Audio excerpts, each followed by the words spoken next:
Welcome. We're ready to begin our study of Genesis 22.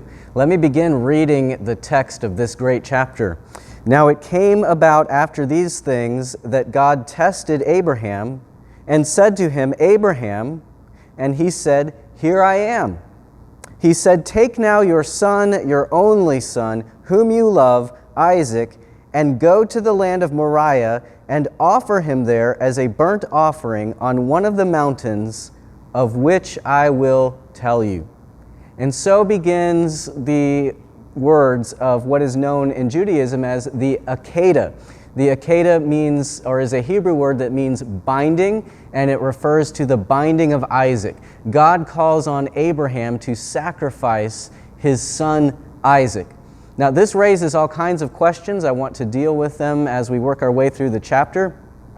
Really, all that we've been studying on the life of Abraham, beginning at the end of Genesis chapter 11, has been in preparation for understanding what's going on in this chapter. This is the chapter that everything else has been building towards, and it is an incredibly important chapter in the Old Testament, and so we're going to take some time with it. I want to first point out that religious Jews will read this chapter as part of their morning prayers every single day of their entire life. Imagine meditating on reading a chapter of the Bible every day your entire life. You're going to notice things. You're going to really focus on all the little details. You're going to put some things together with other passages of Scripture that probably Gentile Christians who only have occasionally heard this story, studied it briefly, just don't pick up on. And so it is incredibly important. They have made it the chapter that they will read every day. There isn't another chapter like that in the Bible. So understand that it is a foundational chapter for all of Jewish thinking about the Scriptures, and I'm going to draw from some of the insight that they have. I also believe that this chapter is of central importance to establishing all that happens in the Old Testament between God and Israel. There is a sense in which God has been promising certain things as part of a covenant, but God, working through Abraham in this chapter, solidifies that covenant. It is a part of how God is going to make that covenant come to pass, and it functions in a significant way throughout the rest of the Old Testament and how God continues to save and preserve the nation of Israel to ultimately bring about the Messiah. There is prophecy in this chapter, one of the best chapters in all the Old Testament in foreshadowing what Jesus will do for us. This chapter also establishes the Temple Mount. It is here where Solomon's temple and the second temple, and I believe ultimately a final temple, a future temple, will stand. It is where the Dome of the Rock stands today. It has been a focal point of the history of the world. Why? Well, Jews would explain that it is this act that designates this particular spot on the earth as a special, holy, and significant place where God's presence has at different times regularly come in a physical sense on earth. And so it establishes the entire temple system and the worship system of the Old Testament. So for all of these reasons, we're going to spend some time really picking apart this text. And I want to begin at this time to begin to just understand what's going on in the text. Let's make some observations. Let's begin to look at how this text is laid out before we start getting into all the questions of how could God ask Abraham to do this, and how could Abraham obey such a command, and some of the natural questions that arise. Let's just look at how the text is laid out. And so the text tells us in verse 3, where I left off, So Abraham rose early in the morning and saddled his donkey and took 2 of his young men with him and Isaac his son, and he split wood for the burnt offering and arose and went to the place of which God had told him. On the 3rd day, Abraham raised his eyes and saw the place from a distance. Abraham said to his young men, Stay here with the donkey, and I and the lad will go over there, and we will worship and return to you. Abraham took the wood of the burnt offering and laid it on Isaac his son, and he took in his hand the fire and the knife. So the two of them walked on together. Now I want to pause there. I want you to consider what it says right at the end of verse 6. So the two of them walked on together. And I notice also that right at the end of verse 8, we read that line again. It says, so the two of them walked on together. And I'm going to lay that out here for you to look at. Right at the end of verse 6, you can follow along. It says, so the two of them walked on together. And then at the end of verse 8, so the two of them walked on together. And I have separated that in our text because I think that is the best place to begin to identify the structure of this chapter. That there is a chiasm here. Remember, a chiasm means that the text is working towards a center point, and then after the center point it works back out, where each part is a reflection of an earlier part. And so I have laid these out where these are equally spread apart from the margin, and then we have a center part inside these two lines. So the two of them walked together. And that central part is what the text is drawing our attention to. This is the very center of the chiasm. So as I read this, I'm going to think, okay, I think there's a chiasm going here because of the repetition of that phrase. But in order to prove that, I've got to look right before that phrase, so the two of them walked on together, and right after that phrase, and see if there's a match. And indeed there is. If you look at verse 6, it says, Abraham took the wood of the burnt offering, and here I have underlined, laid it on Isaac his son. And he took in his hand the fire and the knife. What do you find right after the second, so the two of them walked on together? Well, we find in verse 9, then they came to the place of which God had told him, and Abraham built the altar there, and arranged the wood, and bound, here's where we get the name of the Akeidah from this word here, and bound his son Isaac and laid him on the altar on top of the wood. So in the former section, in verse 6, the wood is laid on Isaac, and here later on in verse 9, Isaac is laid on top of the wood. So there is our corresponding part. We have a clear chiasm developing here. If you go back earlier in the chapter, this whole section, I think, has a lot in common with what comes towards the end. God tested Abraham and said to him, so God comes and calls Abraham by name, Abraham, and Abraham responds, here I am. I have that in bold because I think that's significant. And then he said, take now your son, your only son whom you love, Isaac. All right, and then later on, where we would expect to find it in the chiasm, it says, the angel of the Lord called to Abraham, him from heaven, and said, Abraham, Abraham. So here we have God again calling out Abraham by name. This time it's doubled. Abraham is called out twice. And Abraham says, here I am. So that matches with the beginning of the story. And then God says, do not stretch out your hand against the lad and do nothing to him, for now I know that you fear God, since you have not withheld your son, your only son. That's a repetition from when God first calls on Isaac to bring his son, his only son, at the beginning of the chapter. So I think we have a good indication now that we're working with a chiasm, and the central verses are in verse 7 and 8. So let's look at those verses. Isaac spoke to Abraham his father and said, my father. And he said, here I am. Notice that there's a third here I am. There's a here I am in the very beginning unit of the chiasm, there's a here I am at the very end, and there's a here I am right in the center. Now that's somewhat unusual in a chiasm to have something in the beginning and end, and then also in the middle. That draws extra attention to this here I am by Abraham. Here I am, my son. And he said, behold the fire and the wood, but where is the lamb for the burnt offering? Abraham said, God will provide for himself the lamb for the burnt offering, my son.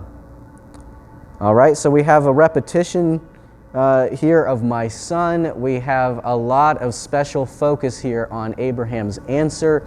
And so we're beginning to get a picture here of the layout of the text, and we can begin to see how the author has structured this in a special way to draw our attention to certain things going on.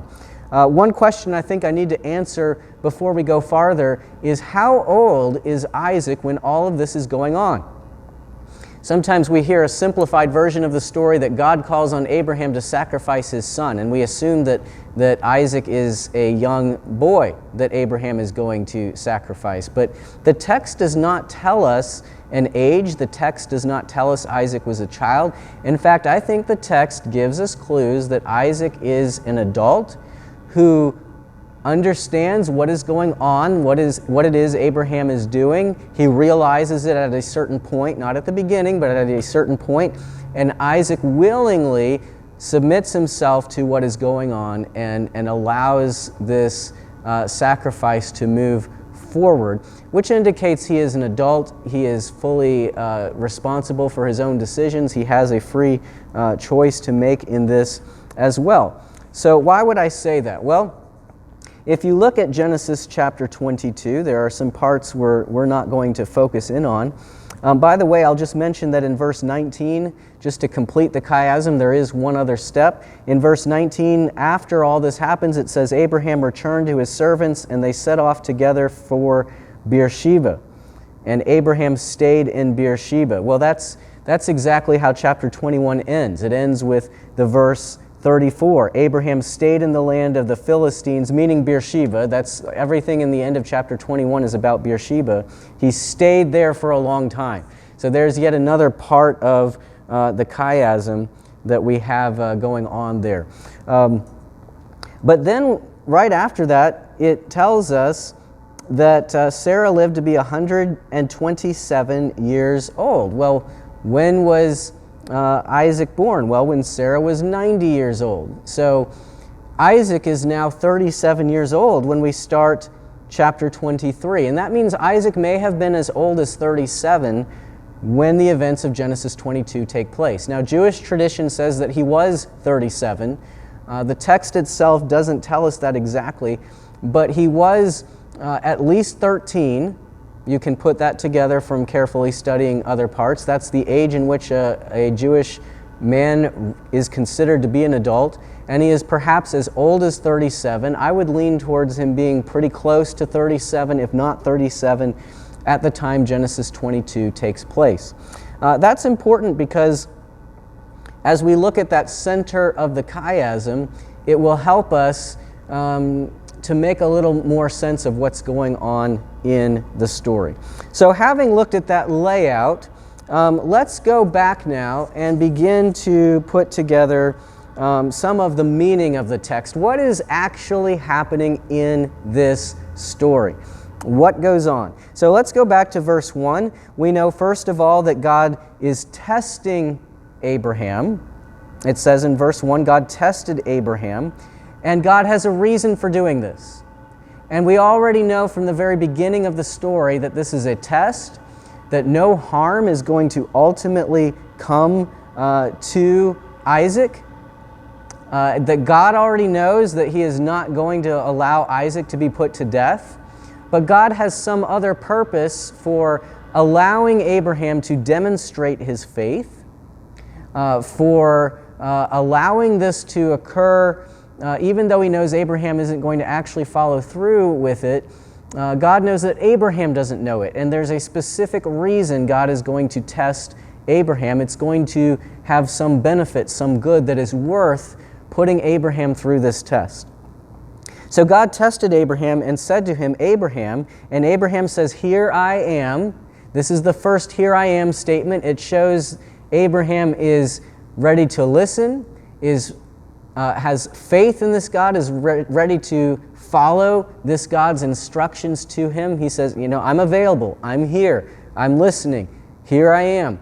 And this also is going to draw attention to the second and third here I ams, to connect them in a sense. So we'll come back to that.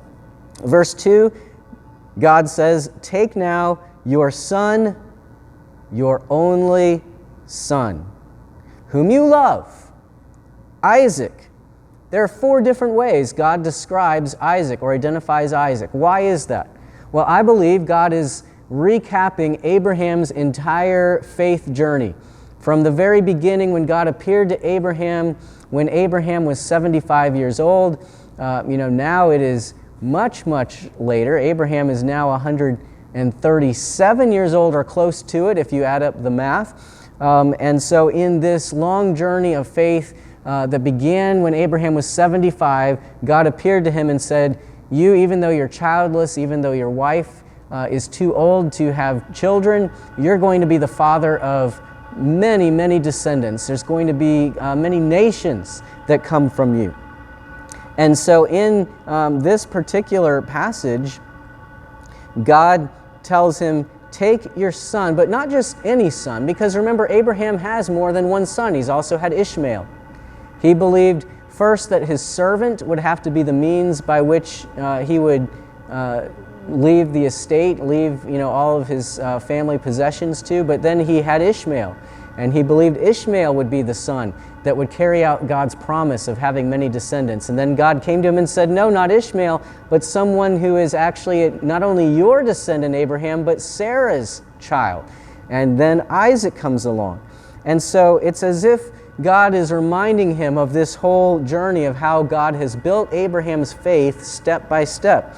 Take now your son, your only son, and only means clearly Abraham has another son, but your unique son, a son that is the son of promise, a son that is the one I miraculously provided for you, a son that is like no other son that there is, whom you love, and not Ishmael, because Abraham loves Ishmael and Isaac, but Isaac. He gives specific instructions. Take this son, the son of the promise, the son I've told you I'm going to make many nations from, and go to the land of Moriah and offer him there as a burnt offering on one of the mountains of which I tell you.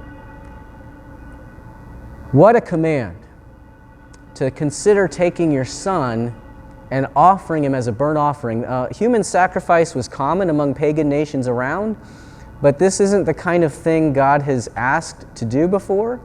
And God has miraculously provided for Abraham. He miraculously provided Isaac. Abraham had no means of having a child with Sarah apart from a supernatural miracle, a provision of God. And so God has done all this, and now God's asking for him to sacrifice Isaac. And Abraham says, I can't question this God. God has given Isaac. God can take away Isaac. But I believe throughout the story, Abraham knows that that's not what God is going to do. Abraham knows God has already made very clear that Isaac is going to be the child through whom many nations will come. And Abraham already knows that he's tried to do things by human means in the past, meaning by having Ishmael, he thought with another woman that he could help God out to bring about those promises through Ishmael. And he's already learned, no, God's going to do this through supernatural, miraculous means. And so Abraham reasons that, okay, I'm going to sacrifice Isaac because that's what God has called on me to do. I've doubted him before and I was wrong. I can trust this God. God is going to somehow bring Isaac back from the dead and be faithful to his promises. I have to trust this God. That's the Jewish understanding. It makes sense as you carefully study each phrase and word in this text. It's what the book of Hebrews tells us in Hebrews chapter 11 in the section on Abraham, that Abraham believed God could even raise the dead. And so we come to verse 3, and it says, So Abraham rose early in the morning and saddled his donkey and took 2 of his young men with him and Isaac his son, and he split wood for the burnt offering and arose and went to the place of which God had told him. And that phrase, the place, appears a number of times in the text of Genesis. And it's sort of it's not just any place, it's the place. It's going to be the place where the temple is going to stand. It's this special place God has told Abraham about to sanctify this spot of earth that's going to play a fundamental role in centuries to come, and even in our own time. We see it as a center of what is going on in world politics. And so God tells him this.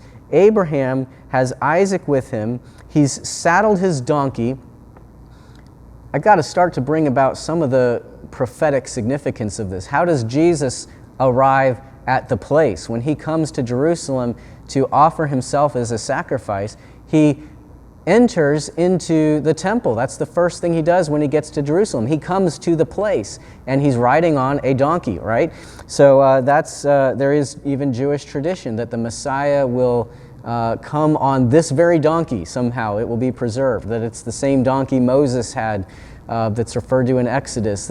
That's not maybe literally true, but they have these sort of tales about this, that they understand it as being just sort of a playful interpretation of the text. I think it does tie into why Zechariah prophesies that when the Messiah comes, he'll come riding in on a donkey. So Abraham comes, he takes his son with him, he splits the wood for the burnt offering, he goes to the place. Verse 4, notice, on the third day, the text tells us, Abraham raised his eyes and saw the place from a distance. Abraham said to his young men, "Stay here with the donkey, and I and the lad will go over there, and we will worship and return to you." Let me emphasize, Abraham tells the men that he and his son Isaac are going to return. So Abraham already believes, he doesn't know what's going to happen on top of the mountain, but he does believe that he will come back down from the mountain with his son Isaac. And he tells that right there in the text. Verse 6, Abraham took the wood of the burnt offering and laid it on Isaac his son. And by the way, in both parts of this chiasm, we have first the wood that Isaac is going to be sacrificed laid on Isaac, and then at the other side of the chiasm, we have Isaac laid on the wood to be sacrificed. And what happens with Jesus when he goes to his crucifixion? The wood that he is to be sacrificed on is laid on him. He carries the wood, and then he is laid on the wood, nailed to the wood to be sacrificed on it. There are so many things in this text that Jesus fulfills in his death and resurrection. So he lays the wood on Isaac, and then the two of them walked on together. Now, the fact that this is repeated twice, and this is the clearest way of identifying the chiasm, because it's word for word repeated right around the center. It's sort of a way of drawing special attention to the center. I believe this phrase indicates that Isaac understands at a certain point and willingly goes along with, walks along with, is side by side, is of one spirit with Abraham. They walk on together. And now let's draw attention to that center part, and then we'll see how that the two of them walked on together functions that way. So let's get now into the very center, the heart of the Akeidah, what all of the text is drawing our attention to. Verse 7, Isaac spoke to Abraham his father and said, "My father." And he said, "Here I am, my son." Now, why is that significant? That Abraham says, "Here I am." We know it must be because it's in the center part. It's one of three different "here I am" statements. It connects with the other "here I am" statements. The first one is when God is called on to, when he is first told to bring Isaac as an offering. The third is going to come when God says, "Abraham, don't lay a hand on the boy," and Abraham responds, "Here I am." This time, it's Isaac speaking. This is the only time Isaac is speaking, and Abraham says, "Here I am, my son." So the other two times Abraham is addressing God. This time Abraham is addressing his son. He uses that same phrase, "Here I am," which means I'm here, I'm available, I'm listening, I'm ready to hear what you have to say and respond to it. That's what it means in the other two circumstances. And so there's a sense in which that's what it means here. And what's fascinating about this is it connects with some things that happen in Genesis 21. I didn't do a whole video on Genesis 21 because I wanted to bring it up here. Let me go back and read a little bit of Genesis 21. Genesis 21 verses 14 and 19 is the story of Hagar and Ishmael being sent away. So listen to this story. It says, "Early the next morning, Abraham took some food and a skin of water and gave them to Hagar. He set them on her shoulders and then sent her off with the boy. She went on her way and wandered in the desert of Beersheba. When the water in the skin was gone, she put the boy under one of the bushes. Then she went off and sat down about a bow shot away, for she thought, I cannot watch the boy die. All right, notice some of the parallels already between what's going on in Genesis 21 with Hagar and Ishmael and what's going on in Genesis 22 with Abraham and Isaac. And what Abraham does corresponds to what Hagar does. What is happening to Isaac corresponds to what is happening to Ishmael very well in these passages. They're clearly connected. So, for instance, the story begins with early the next morning. In chapter 21, the story begins early in the morning. In chapter 22, God calls Abraham early in the morning. Abraham sends off Hagar and Ishmael, just as God is going to send off Abraham and Isaac.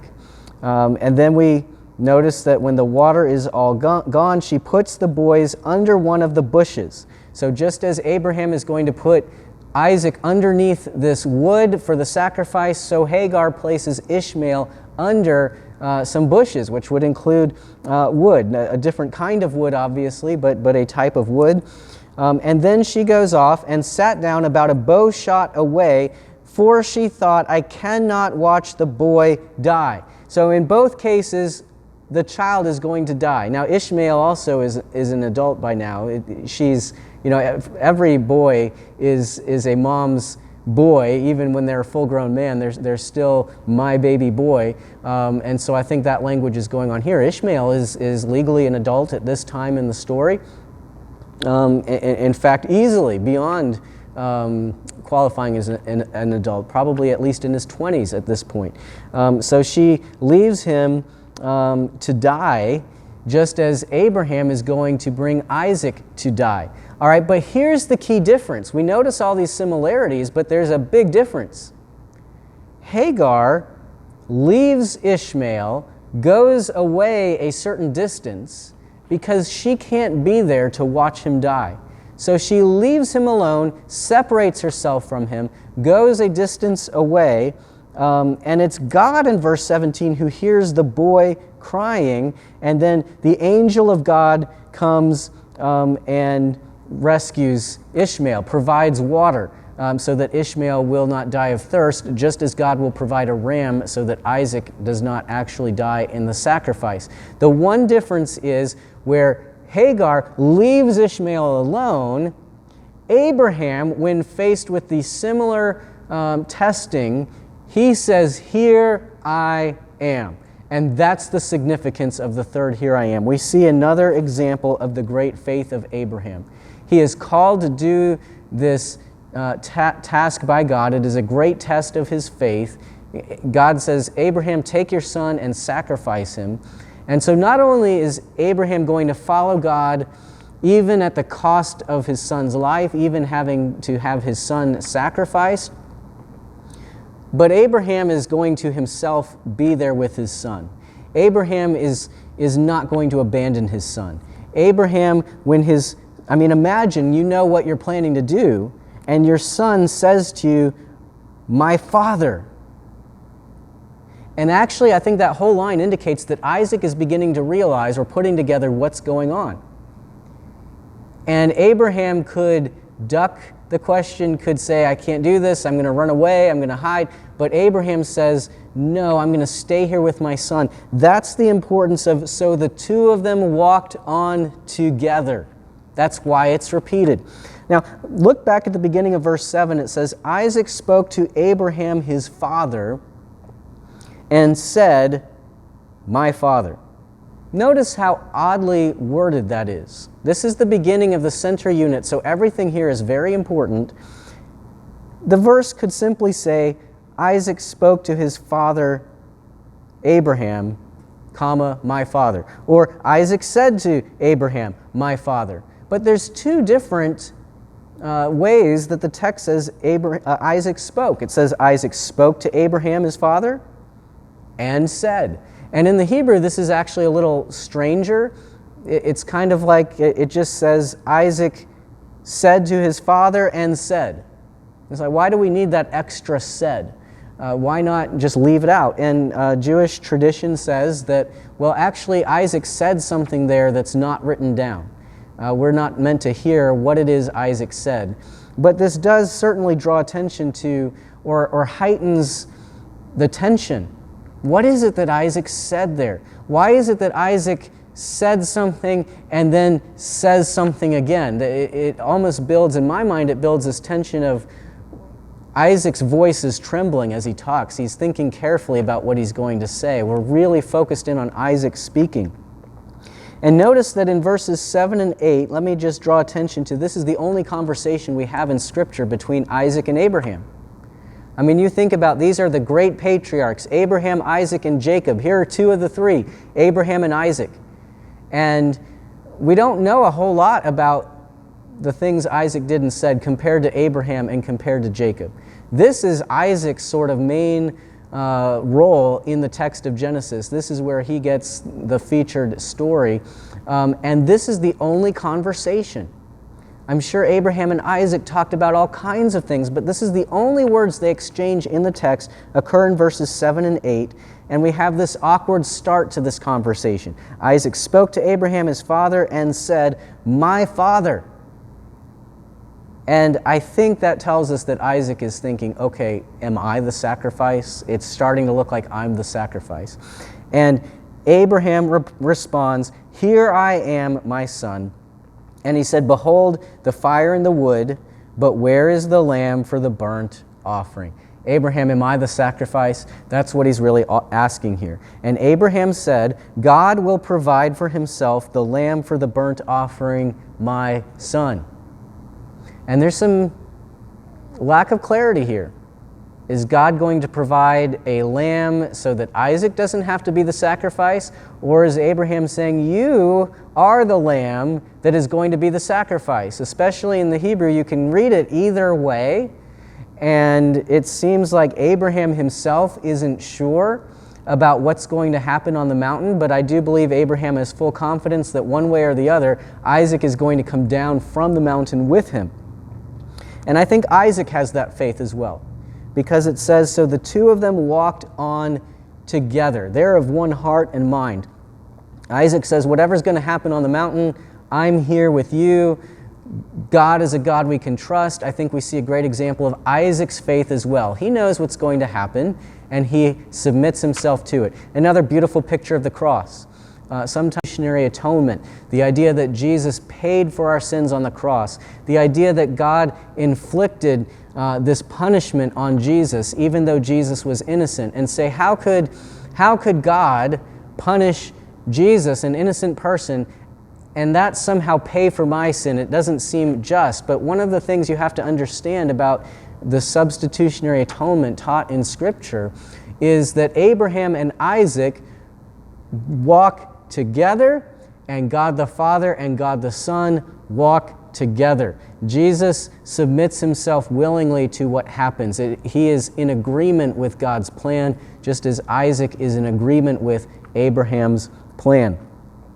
So Abraham says God will provide for himself the lamb, and there is also a foreshadowing that God will provide for us, Jesus, the lamb, for payment for our sins. And God indeed does that in Jesus Christ. This is all a picture of the cross.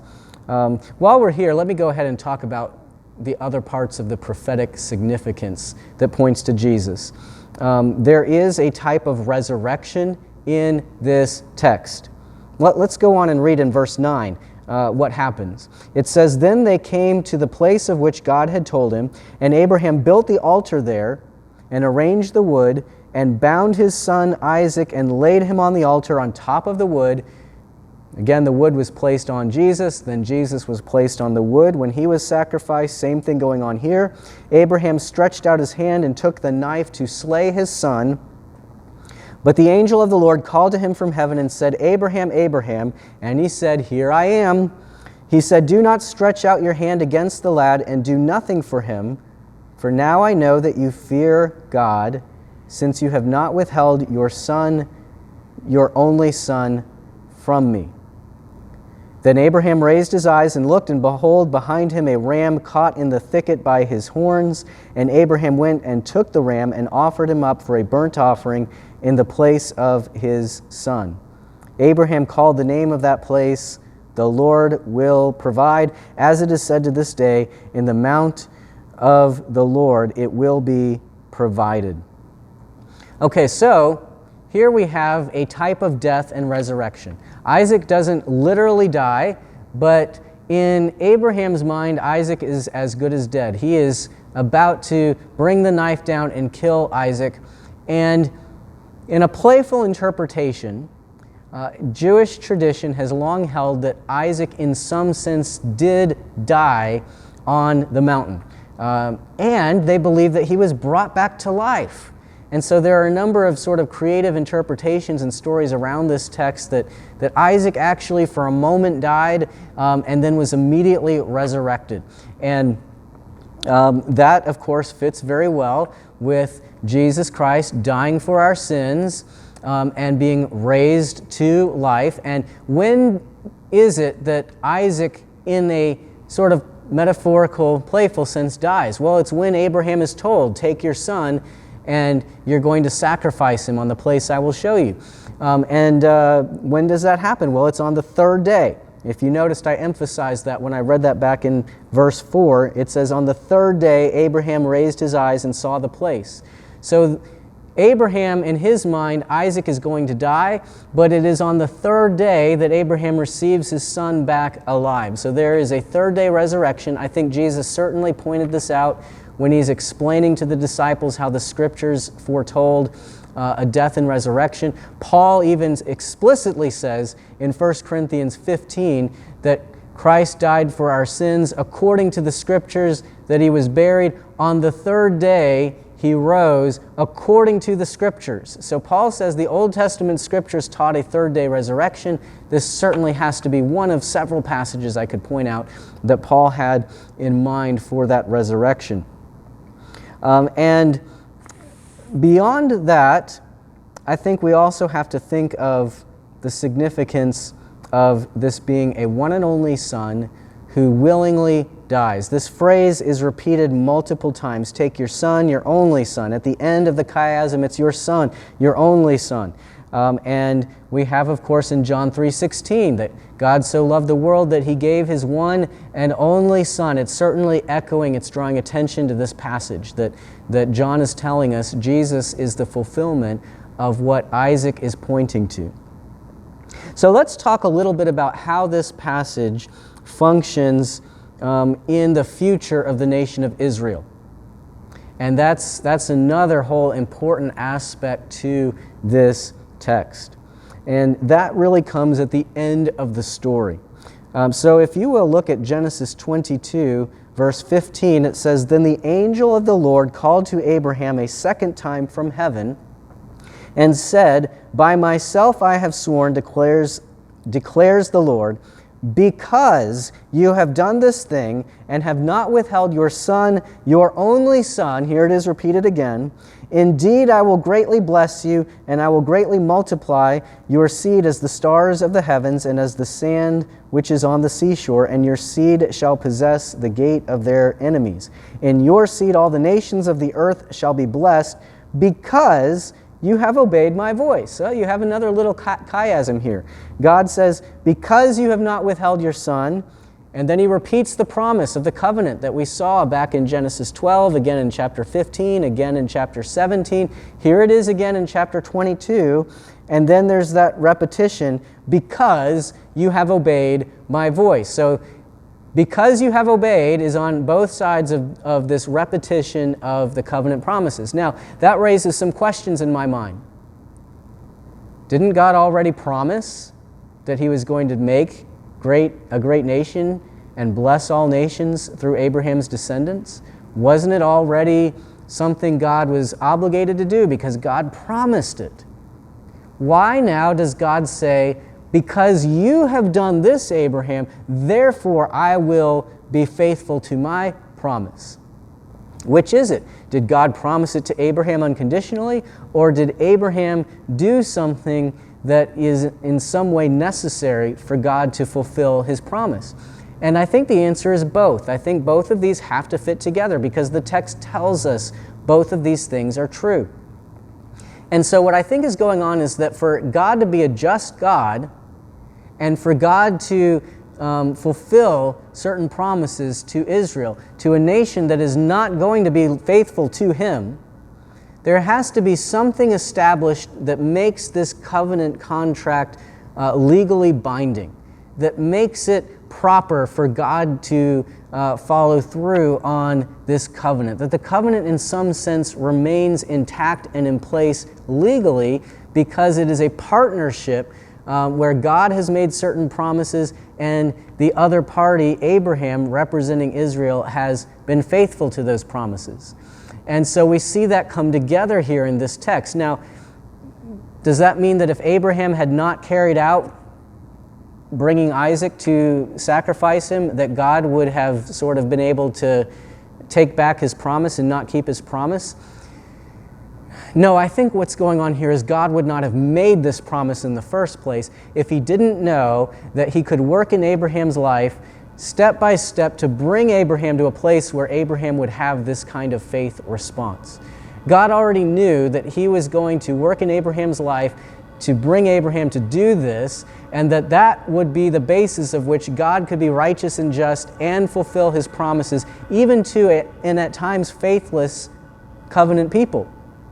And so consider what happens later in Exodus chapter 32. Moses is receiving the Ten Commandments. He's up on top of Mount Sinai. The Israelites are in rebellion against God. They're down below worshiping a false god. And so at this moment, God should destroy the Israelites. They've broken the covenant.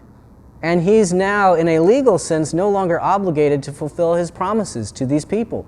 But Moses prays and intercedes on behalf of Israel, because God's about to wipe out Israel, or God says he's about to wipe out Israel. But that's when Moses steps in. And Moses says, "Remember your servants Abraham, Isaac, and Israel." This is Exodus 32, verse 13. And Moses says, "To whom you swore by your own self, I will make your descendants as numerous as the stars in the sky, and I will give your descendants all this land I promised them, and it will be their inheritance forever." Moses quotes from this very passage in which God promised these things to Abraham. And he's in a sense saying, not because Israel is faithful, because they haven't been faithful, but because of Abraham and what he did. Because you made these promises to Abraham and he went to the mountain just as you said. Because he did that, you are now obligated. God, for the sake of Abraham, do this, not for Israel's sake. And the very fact that Abraham did this is also God's doing. It is why God walked Abraham step by step through the processes that led Abraham to have the faith necessary to obey this very challenging test that God places on Abraham. So this saves the entire nation even centuries later. It is the basis of which God can continue to show mercy to the nation of Israel. And in the same way, it is the basis in which God can continue to show mercy to me, a sinner, because Jesus was faithful. Jesus went to the cross, and I am counted as in Jesus. Jesus and I are brought together, are bound by faith, that I died with him and that I was raised with him. And so now in Christ, because he was faithful, I can be counted righteous through the faithfulness of Jesus in going to the cross, in a similar way that Israel was spared and forgiven and counted righteous through their being descendants of, attached to, if you will, Abraham and his righteous act here on the mountain. You see a lot going on here about how faith and works really are tied together in a sense. We will talk about in our churches, salvation is by faith alone. But you have to always keep in mind that in the Bible, works are viewed as an inevitable outflow of faith. If you do not have works, you do not have faith. Salvation is through faith alone, but real saving faith always produces works. And that's exactly what James is talking about in James chapter 2. He talks about this very story. James 2:20 says, faith without works is dead or useless. And then he says about Abraham, wasn't Abraham our father justified by works in offering Isaac his son on the altar? Now that's somewhat shocking language to us. How can James say, wasn't Abraham justified by works by offering his son Isaac on the altar? But James goes on and he says, you see that faith was active together with his works, and by works faith was made complete. And so there's a sense that Abraham was saved by his faith, but his offering Isaac, that work of bringing Isaac to the top of the mountain, was an inevitable result of faith. You can't have faith and then not trust God in that situation. That is faith put into practice. And so out of that faith, not only was Abraham counted righteous, but it also showed up. It worked out. It came out in a outward form in how he lived his life in response to God's call. And so the scripture was fulfilled, James says, that Abraham believed God and it was credited to him as righteousness. So we saw that verse back in chapter 15. Abraham believed God all the way back in chapter 15, but we still see that faith producing works in chapter 22. And if that faith wasn't producing any works, then did Abraham have faith? No, James would say. So we're saved by faith alone, but it is a faith that results in, that produces works. And Abraham shows us perfectly how those fit together. All right, so as we look at this text, we've seen how this plays a role in the future of the nation. In fact, all the way in 2 Kings, much later in Israel's history, much later than the time of David and Solomon, we've had many kings sit on the throne. It says there in 2 Kings 13:23, but the Lord was gracious to them, to Israel, and had compassion and showed concern for them because of his covenant with Abraham, Isaac, and Jacob. To this day he has been unwilling to destroy them or banish them from his presence. And to this very day, because of the faithfulness of Jesus, if you have true saving faith in him, you are forgiven, you are counted righteous, you are brought near to him, you are in his presence. So these are all lessons that we learn from the story of the Akeidah, the binding of Isaac. I want to circle back around now and just answer, now that we've done a lot of study in what's going on in the chapter, what are some of the challenging questions that come up that we can now be better equipped to answer.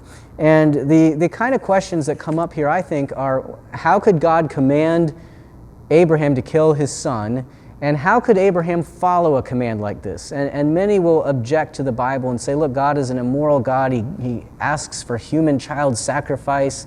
He's wildly inconsistent. He's telling us to love our enemies in one place and kill children in another place.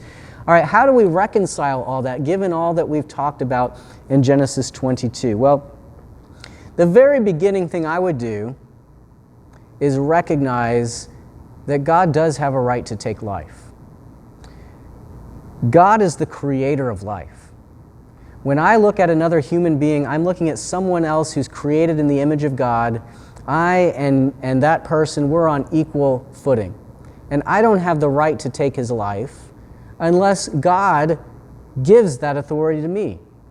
And that's one of the things you see happen in Genesis is God says, hey, you don't have the right to murder or take the life of other people, but anyone who murders, anyone who sheds blood, by man shall their blood be shed. In other words, God gives human beings the authority to carry out capital punishment.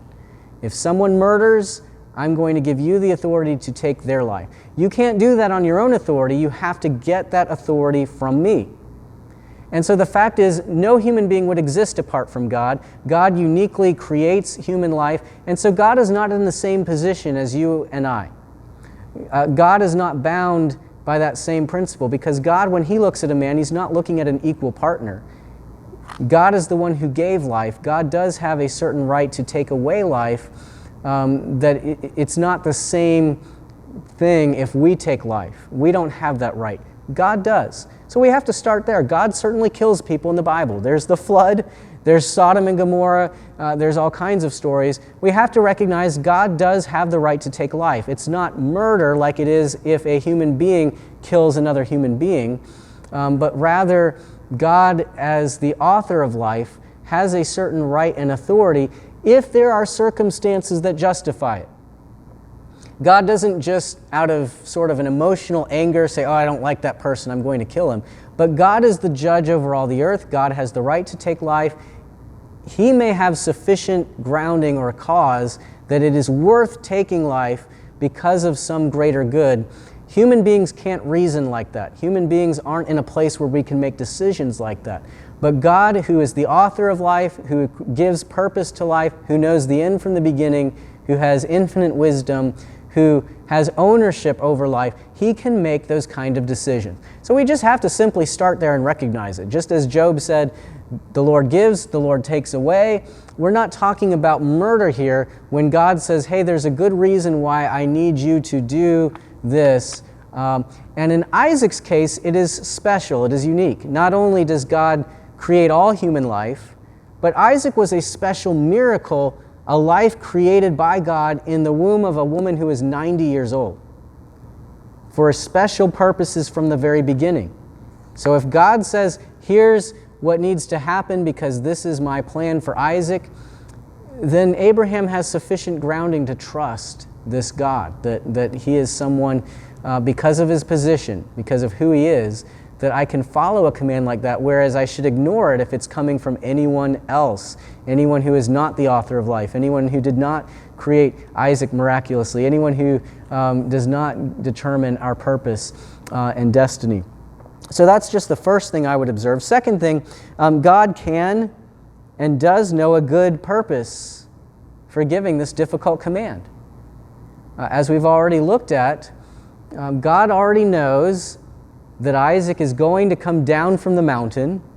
God already knows that he's going to stop the sacrifice from actually taking place. What God is really doing is giving Abraham an opportunity to demonstrate the faith that God has built in Abraham so that it can be a function as a part of a legal covenant that is going to be a blessing to all Israel for generations to come, so that God can be just and the justifier of sinners, as Paul says in Romans 3 in a great gospel text, because ultimately this is about paving the way for Jesus, the Messiah, to come and pay for the sins of the world.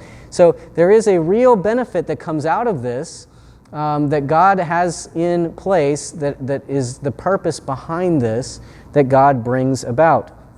Third, I just want to mention again, God already knows the boy is not going to be harmed. I mean, even if the boy was going to be harmed, and I say the boy, the man, the adult, that's the other part of this story, is this isn't a small child.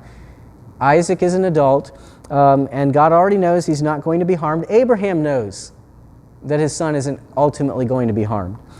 Fourth, God has given Abraham clear instruction, and he has sufficiently prepared him to carry out this instruction. Abraham does not bring Isaac to sacrifice him because he thinks, maybe God's telling me to do this.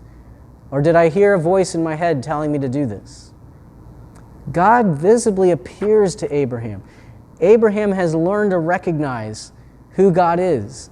God has already come to Abraham and brought him shocking news that his 90-year-old wife is going to have a child within a year's time. And then it happens. And this same appearance of God comes and says, clearly, here's what you're to do. Take him to this place. I'm going to show you this place. And this is where you're going to sacrifice your son Isaac. So there's no doubt in Abraham's mind that it is God telling him to do this, that God has a good reason for telling him to do this, and that God has the right to tell him to do this. And Abraham is now trusting in this. Fifth, Abraham knew that his son would not ultimately be harmed and that it was necessary and worth it.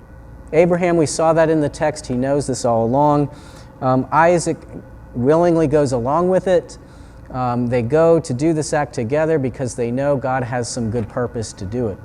So all of these things together should solidify in our mind that this is indeed a just act, a fair act, a gracious act. That God is doing something here on the mountain that He has prepared Abraham and Isaac for, that they willingly comply with. Abraham has sufficient reason to trust God here that this is a good thing to do. There's nothing here that should make us question God's righteousness or goodness in this story. And finally, I have to emphasize, this is not repeatable. I think sometimes people hear this story and they go, what kind of God is this? Is He going to tell me that I need to kill my son? And even some people with mental illness have killed their own children. And maybe this story, somehow in their mind it got twisted around to think, oh, maybe God is telling me to do this. But this is not repeatable. This was a specific moment in history. God really is setting a precedent for what He is going to do in sending His one and only Son, Jesus Christ. And this played a role in how God is going to justify the Israelites from the time of Moses all the way through the kings, and even to this day, I believe. And so there's no reason today, and really biblically speaking, no purpose, no expectation that God is ever going to tell anyone to harm their child, certainly, their adult son. It has nothing to do with the covenants God has established. The next stage in redemption is for the Messiah to return and reign visibly on earth. There's no other time in all of human history where there would be any biblical justification for God to call on someone to do something like this. And therefore we can know with certainty that God is not going to ever call on anyone to do something like this again. It's not showing that this is the kind of thing God might ask people to do. It's saying here's something God did to bring about the salvation of the human race. So anyone who ever has a question, is God calling me to do something like this? Or could God call me to do something like this? The answer is a resounding no. And I think that's part of what bothers people about this story, and we need to put that clearly to rest. So I think we have here a beautiful story of God working in the life of a man in a way that He knows is never going to actually harm anyone, in a way that allows Abraham and Isaac to demonstrate faith that is going to serve to protect their future descendants, that is going to be instrumental in the Messiah coming on earth to bring forgiveness to all nations, and is prophetic in telling us something about what it is Jesus is going to do on the cross. It's an incredibly beautiful, complex, deep story that should draw us to worship God, not question God. I hope this has been a helpful study on Genesis 22. I love this chapter. Maybe go back and read it again and notice maybe some things now after I've gone over it in this story. I pray that it will draw you to worship God.